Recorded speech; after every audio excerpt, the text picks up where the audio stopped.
51. This time, practice the main points, which sounds sort of patronizing to me. Like, this time, get it right. But in this lifetime, we are a human, and we've talked about the different realms in the karma talk. So we have access to the Dharma in the human realm, which is why it's so precious. So we can practice the main points which are benefiting others, practicing the teachings presented to you, and practicing bodhicitta above and beyond any other practice. That's the idea. So many of the teachers say the most important thing is the bodhicitta. Even in these long, complex Vajrayana teachings, they'll say, and here we're going to do the bodhicitta section. This is the most important part. Because if we're not coming from the place of compassion, it's ego-driven. That's the idea here. So this time, practice the main points. In this lifetime, practice the Dharma. In this lifetime, we have this opportunity. We don't know how long we have.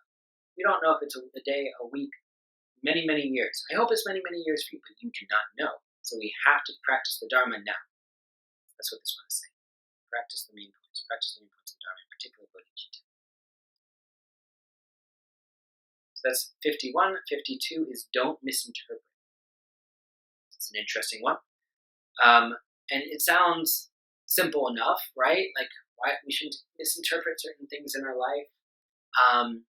Don't make it all about me or whatever. But there's actually, because it's a Buddhist list, it has a list within the list, and there's 6 things that we might misinterpret in our meditation practice that is discussed.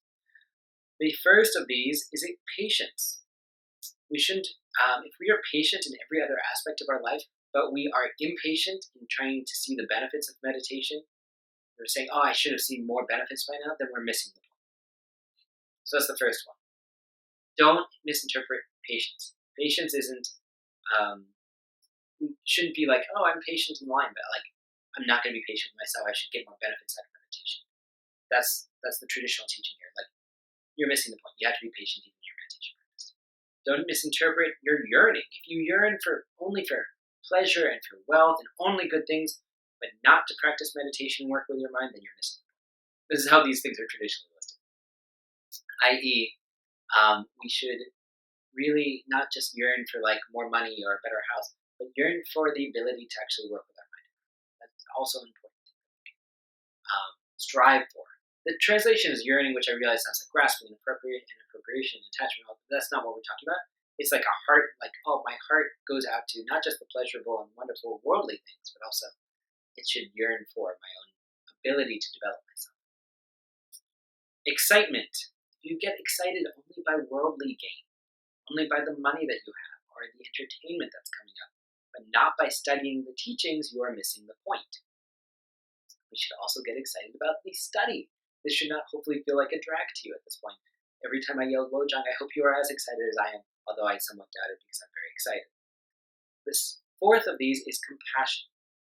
That if we have compassion only for the people we like and admire, but not for people who, the traditional term is do evil, but people that we don't like essentially, or disagree with, then we're missing the point. We have to have compassion for everyone. So don't misinterpret compassion. 5, priorities.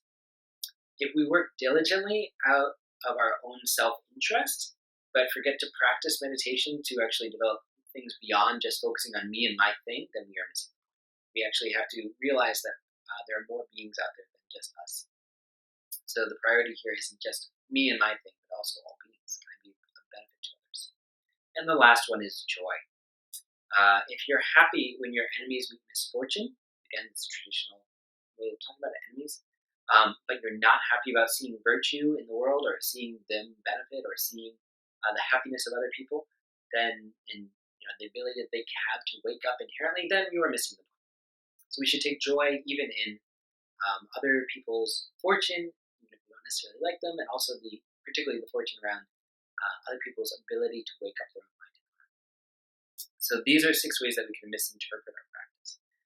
Patience, yearning, excitement, compassion, priorities, and joy. So don't misinterpret those things. 53. Don't vacillate.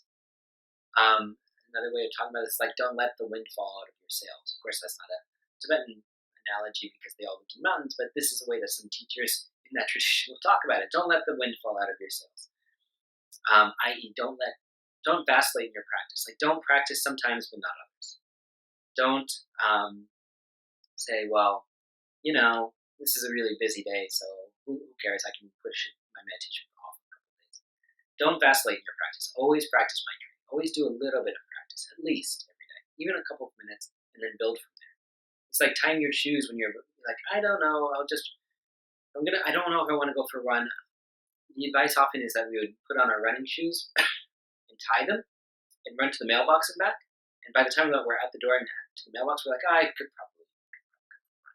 Same thing here. Just sit down on the cushion. Sit even for a few minutes. Don't vacillate in your practice. Keep it as consistent as possible. So that's the idea behind this look. 44. Train wholeheartedly. Train wholeheartedly. This is such a good one. It's like, just trust yourself and your practice wholeheartedly at all times. It's good for you. It's like trust eating vegetables wholeheartedly. We know vegetables are good for us. Trust your practice. Trust that you can do it. Lean into it. It is good for you. Train wholeheartedly.